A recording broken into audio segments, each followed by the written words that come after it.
atuan na siya i-intersect here, under geoprocessing, intersect, buffer, depende wa ni paki kung unsa siya, basta kay buffered ang duha. So, buffered highway and buffered school. And then, of course, save here. Tinawag siya save you can do it. So, run.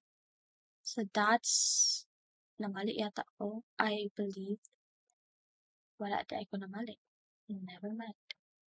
So, mauna ni siya ang intersection nila sa school, sa Camarut, and whatsoever. So, your name na po nila tag intersection. Saan siya? Sa ni? School, highway,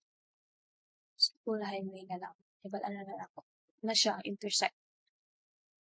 So, kumanata ni.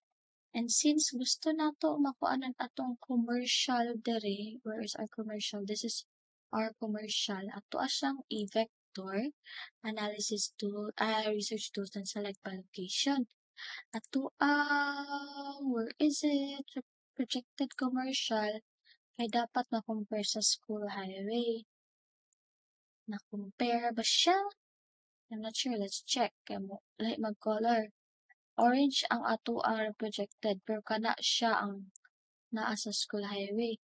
So, ato siyang i-extract, export, save selected feature as, then same goes na diri is save, well located commercial or commercial building, depending on what you want to name. Okay. So, kaning well located, line kayo if same select color. So, dapat, how do I color? Yeah, pink na ako, pink apply. So, pink siya. Pink ato ang commercial. Di ko sure pila ka pink actually ang naa here. Ako na i-check. Kaya kung isa lang, reproduce. Oh, shit. So, isa na daan. Isa na daan yung mabuhat. Kanilang siya. Kanina. Pero since napamantay isa ka criteria, which is dapat tuol sa restaurants, our restaurants buffer, magbuhatag buffer here, geoprocessing, buffer again, and then para sa time projected restaurants, depending on what you want, 100, 200, ako na lang siya yung 150, and then keep this all results. Run. It's 150. Ano man na? Wait, saka. Mag-power mo siya. So that's cool. Ay, that's commercial. Pwede na siya mag-cover sa school. Yeah, di na siya mag-cover sa school na intersection. So, kanina siya ang ato ang buffered na, oh shit, ano ba ito? Buffered na restaurants? Okay. Buffered na restaurants. So, after that, intersect ni nato siya. I-intersect na po nato ni siya. Si buffer na, mali ko. Vector, geoprocessing, intersect. Buffered restaurant sa school highway. Can run. So that is now the places that would effect na gusto pag duol sa schools, and duol sa restaurants, and duol sa highway, imong commercial building.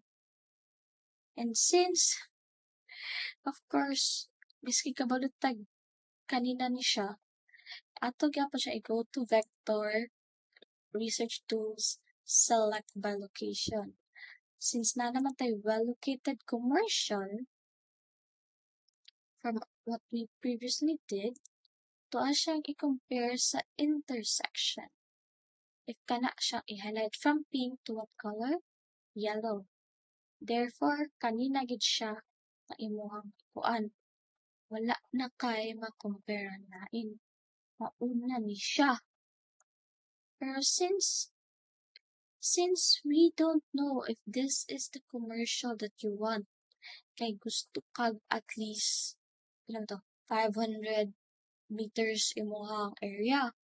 So, we go here sa well-located commercial, open attribute table, field calculator, area M, This one, geometry area.